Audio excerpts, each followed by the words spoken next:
In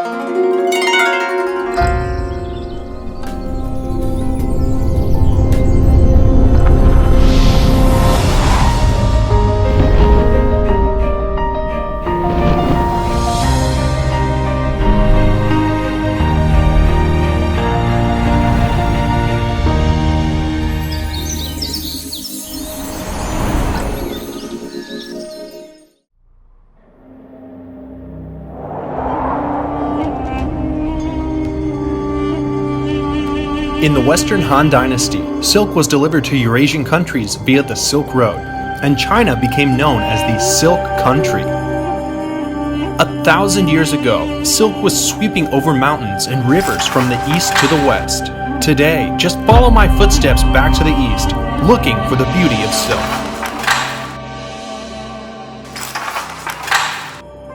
When it comes to silk, Sichuan is a place in China which can't go without mention.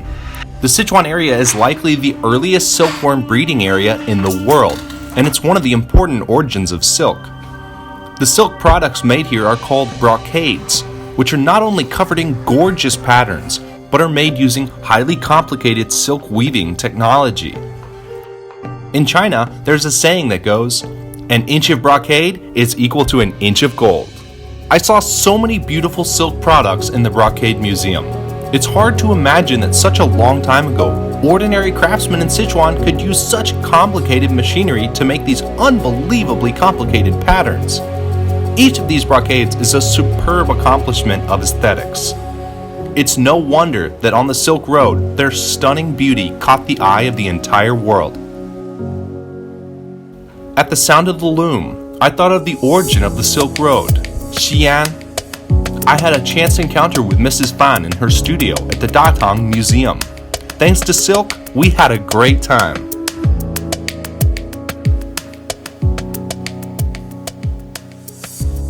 这试镜上映的是佛像吗？对，这些都是源自敦煌的故事。设计的很特别，我很喜欢。好漂亮！你们在做什么？我可以参加吗？当然可以，我们在做手工的卷边儿。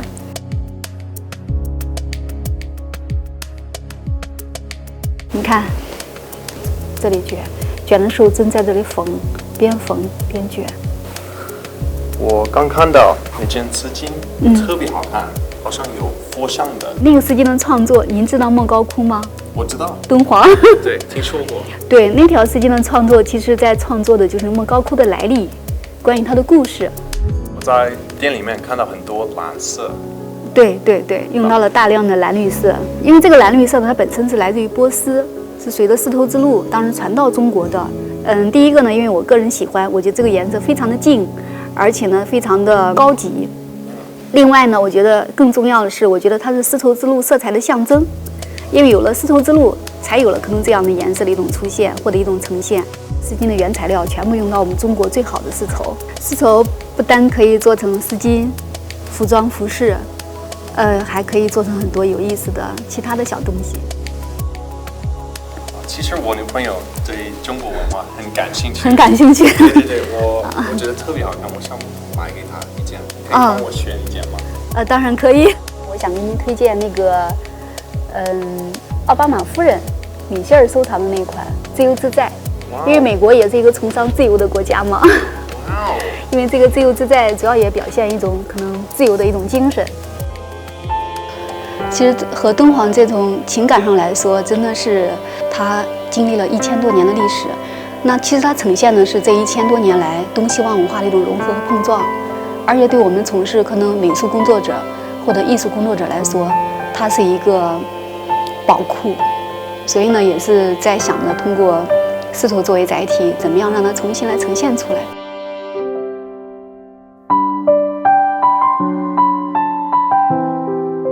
Today, I saw an assortment of silk products, and I was especially fortunate to meet Mrs. Fan. She's from Xi'an, but her works have an inseparable relationship with Dunhuang. Each of her creations makes me more curious about the charm of Dunhuang, which was a trade center on the Silk Road. Would you like to come check it out with me? Let's go.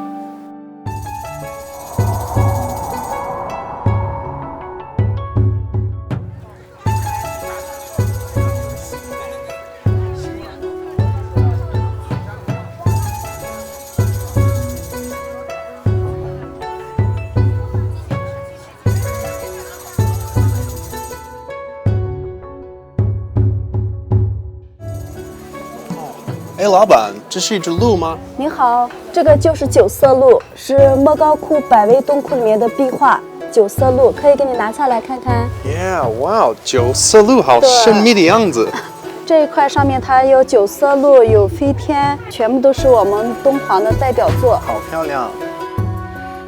At the Dunhuang night market, there are so many interesting souvenirs such as bags and ornaments, paintings and scarves that can be found everywhere here. And two of the shop owners told me very interesting stories about what can be seen inside the Mogao grottoes. And although I didn't really understand what she said, I'm still really excited to see these grottoes for myself.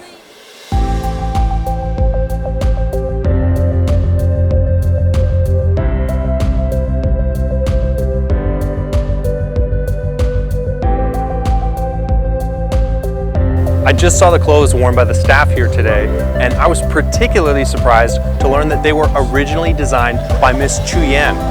And these days she offers a hands-on workshop in Dunhuang. Anyone who is interested can sign up for it.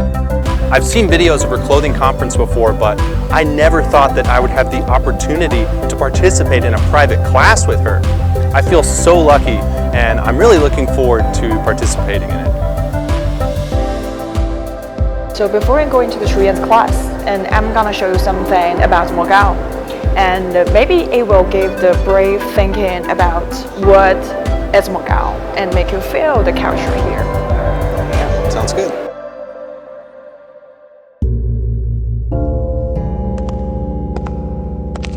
Dunhuang has always played an important role in the famous Silk Road, and as a result, its story has been engraved in the murals of the Mogao grottoes with beauty and emotion. This must be the famous Fei Tian. Her robe and her sleeves flow so elegantly. Yes, you know that. So actually the Fei Tian, we call that flying figures. And why their robe is so fragrant? Because all of them are silk. Flying figures, their job is to bring the dance and the music and the good spelling to the Buddhism world. So that's why they always fly in heaven. So you can see these kind of small images here. They're not Buddhas or Bodhisattvas. They're donors, they're benefactors. Really? Yeah. So these people actually existed and that's what they really looked like back then?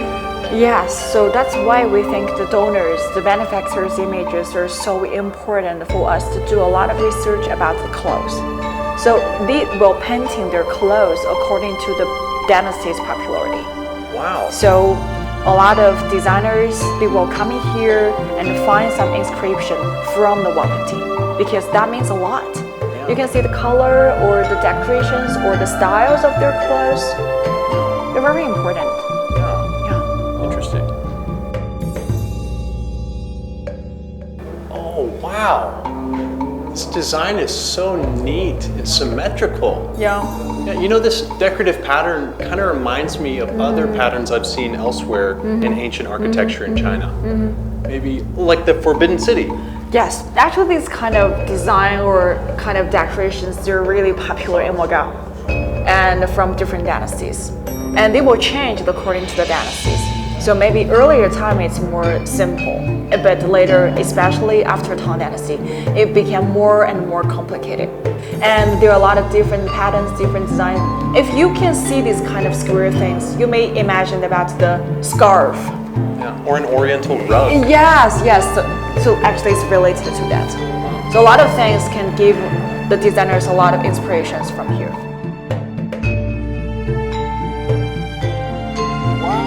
Such an array of colors here. Yeah, so that's what you saw in the caves, the colorful things on the mural. Most of the colors on the mural actually is from mineral pigment because it can preserve for a very long time. Actually, if there is pure mineral pigment, it can preserve forever. Wow. Yeah. It's so cool. I had no idea there were so many different types of tiles. Yeah, a lot of tiles, a lot of different decorations, and a lot of different dynasties. They're all from the real caves. And actually this kind of things, this kind of designations, not on the tile, not only on the tile, but actually on the clothes, on the silk, make kind of decoration. So you can see that. Oh yeah. Yeah, so this one actually is a symbol of it, like that. So this kind of flowers is lotus flowers. I never knew. 敦煌莫高窟的这些人物服饰形象，它真实的再现了古代人穿着这个衣服的样子。所以我们觉得敦煌的材料是一个全方位立体的，可以从中汲取这个设计的灵感，不光是看它的花纹，看它的颜色，还有一些深层次的东西，比如说搭配。我觉得敦煌之所以伟大，就是因为它的这个包容性。I finally understand why people come from all around the world to visit the Mogao grottoes. There's so much to see here, but the thing that really impressed me were the flying figures and the benefactors. It's said that the depictions here actually show what real style was like many years ago.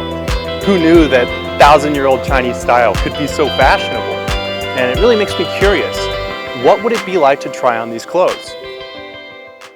It's finally time to take part in Miss Chu's open class. After experiencing the Mogao grottoes myself, I have so many ideas I want to share with her. 今天讲的题目是千年之约，新丝路上的东方色彩。我做了很多传统服饰的研究，就是比如说唐代我们敦煌壁画上的这些唐代的服饰，我们照着壁画上画的这个样子把它复原出来。但是实际上这个并不是为了用于今天我们要穿成像唐朝人一样，其实不是为了这个，是为了我们可以找到很多灵感，找到很多唐朝人的这样的一些文化的一些元素，可以用于今天我们做时装设计的时候可以用，然后可以把它进行一些改良，然后让它变得更适合今天的生活方式和审美。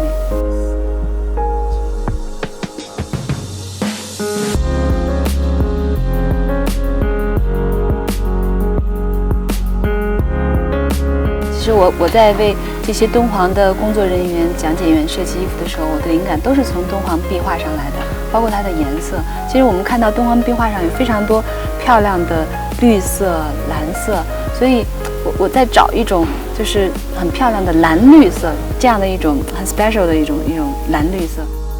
今年我的时装设计当中的，真的我觉得超过50%的纹样都是来自于敦煌莫高窟里面的这个壁画上的这个纹样，所以真的给我太多灵感和启发了。There are hundreds of caves here, and in these caves there are thousands of stories depicted on these murals. Her designs incorporate very charming Oriental designs that really make it worth checking out yourself.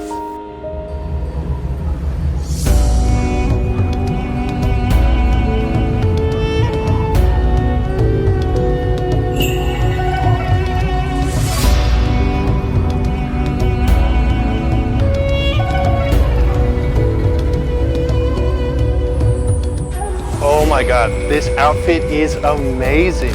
I feel like I've been invited to Paris Fashion Week or something. The teacher picked this outfit especially for me. And well, I can see why. I mean, it really suits me. I hope you're excited to see my transformation. I know you're going to be surprised.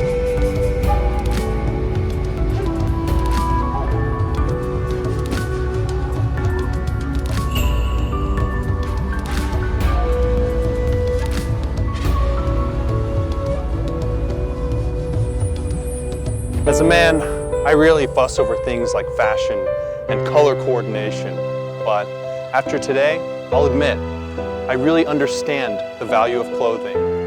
Wearing this costume makes me feel like I'm wearing 1,000 years of Dunhuang's history.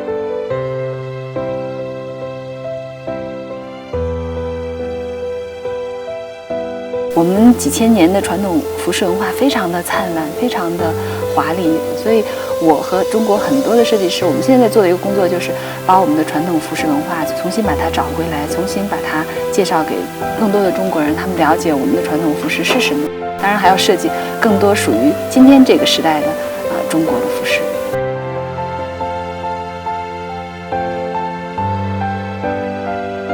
个人觉得我们中国其实不缺丝绸，不缺面料，不缺设计师，也不缺文化。好的东西一定是有共鸣的，而且作为设计师来说，只要你在设计过程中你是真诚的，我们来尊重文化，我们来尊重时尚，那么呢，我们再用我们的语言来做一种传递和表达，一定可以受到可能全世界或者是不同层次人的欢迎、理解或者是接纳吧。